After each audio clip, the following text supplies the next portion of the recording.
What's going on, Mongs? It's me, Semi-Mong, and welcome back to some more Crowfall.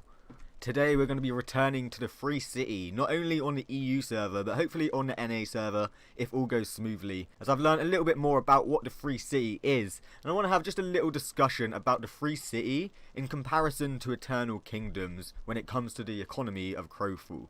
But I just want to spend 30 seconds before we venture out on into the Free City. As you can see in the bottom right corner, there's 6 hours left on this server, and I am slowly but surely syncing back up and getting back into a routine with the Crowfall servers. And as you can see, I've got some iron ore, I've got some leather, I've got a few minimal resources stacked. So I'm going to go to the Free City today naked, basically with nothing, and then when the server ticks over tomorrow and I've got a fresh week to sort of focus, I've got myself a little head start. I can make myself an advanced rapier and an advanced pistol. I can make myself some intermediate armor, and I've got some basic resources here, so I'm not just stuck in the first little tutorial island bit. I can hopefully just zip through it. And if we go to my passive skill training, as you can see, I've started training into leatherworking. So that is the final one I need to do, and then I can unlock and create weapons and armor for myself as well. I just need to reach the final node, research mastery. So now with mounts being removed from the game, I'm going to take the long journey to the Free City, and I'll catch you in just a second, where we can hopefully discuss and talk a little bit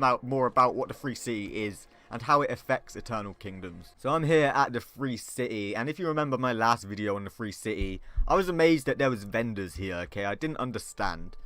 Now it turns out the Free City is actually a place for players to set up vendors and sell their items within a campaign world. While you're here, I believe all factions are neutral. Don't hold me to that though. I'm pretty sure I've read that in the patch notes somewhere. But if you get killed here by accident, it's not my fault. Now what I want to discuss is how this affects Eternal Kingdom crafting, if that's the way to put it. So pre 5.8, there was no way to sell items within a campaign world.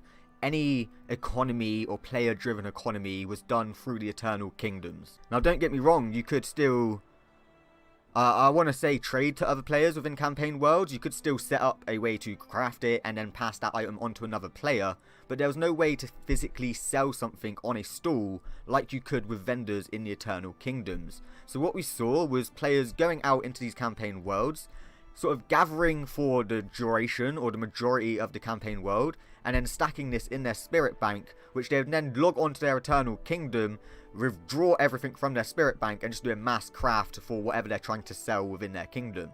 So resources within a campaign world weren't necessarily being put back into the campaign, if that makes sense, unless it was through a middleman of a crafter or a just PvPer wanting to buy something from someone's market or just Eternal Kingdom in general. Now you have the option to go into a campaign world, gather and stack up resources like you used to, but instead of exporting them out to your Eternal Kingdom, say at the end of the campaign, you have the option to craft within the campaign, of course at the forts and at the keeps that your faction hold, and then you can sell those items within that same campaign.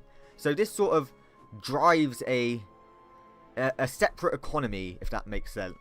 Now when it comes to crafting with the Eternal Kingdom, of course you are limited by exports and imports within your spirit bank, so that's why I said a lot of players would stack and gather resources throughout the duration and then potentially export them at the end of the campaign in stacks of 100, rather than just doing like one quick resource gathering run and export like say 20 or 30 iron or copper ore. They would go for the big numbers.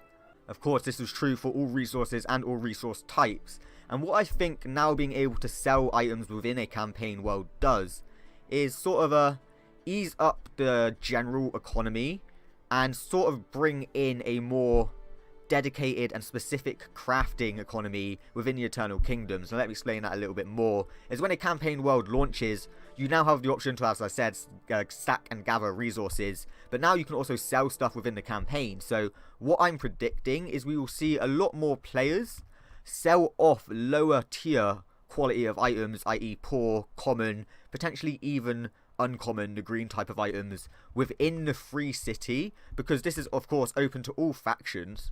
And then the sort of more high tier quality items, the blues, the purples and the golds, the legendaries, will be separated from the Free City into Eternal Kingdom. So when you first log into a campaign, you can come to the Free City and get some low tier stuff, but for the min-max high tier option, you're going to be wanting to look at Eternal Kingdoms, because of course it's a lot more safe, and the items won't reset at the end of the campaign. Now that was the first part of the video, guys, just a little rundown on what the free city is and how it may implement crafting within Crowfall and exporting in Eternal Kingdoms and whatnot.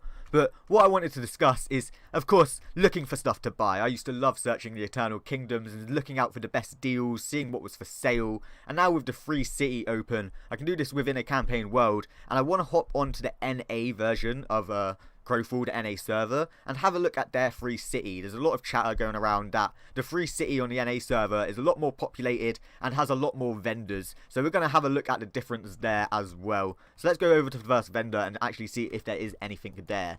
Because, once again, it is just cool to talk about the economy of Crowfall. See, this guy hasn't even got a vendor up.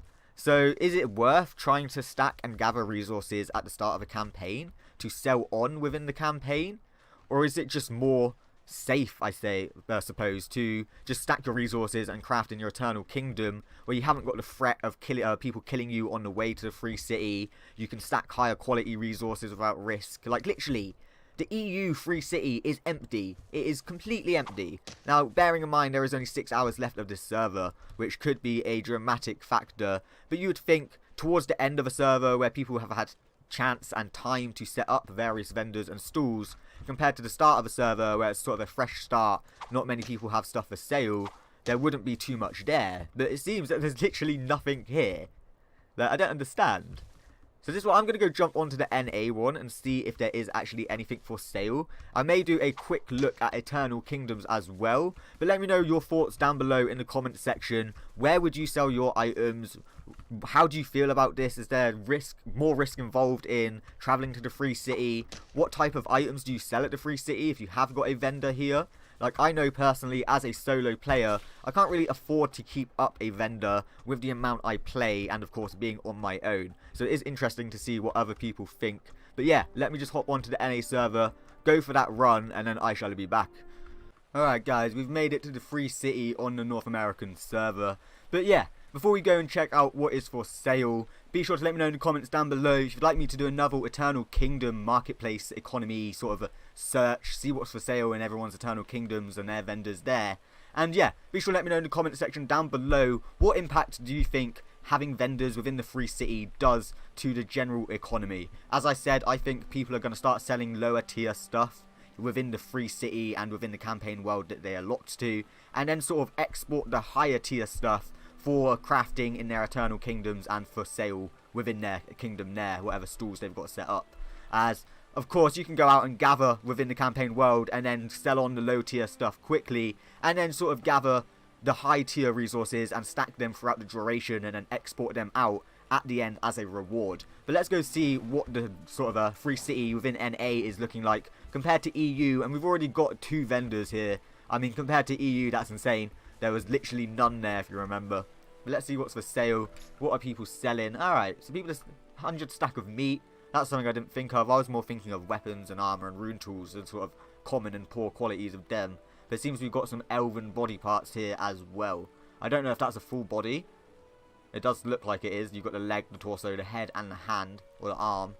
And it seems there is actually only 2 vendors here. So perhaps people aren't selling stuff in the free city. Or I've just caught the server on a bad time, but it's still an improvement on the EU one, like where there was literally none. I believe this guy is shut as well. Pretty sure he is because he sat down. Yep, he would have been shut, and there was actually nothing for sale anyway. Guys, what are your thoughts on the free city now that I know it is a place for players to set up vendors within campaign worlds? I just thought it was like some battle arena place. Like, I had no idea you could set up vendors here. Like, I'm an idiot, I'm sorry, but yeah, let me know what your thoughts are in the comment section down below. Check the description for links to my game on Amazon and Redbubble store. Gamer gifts for everyone, pretty much. And yeah, be sure to check back or subscribe, and I shall see you in the next video.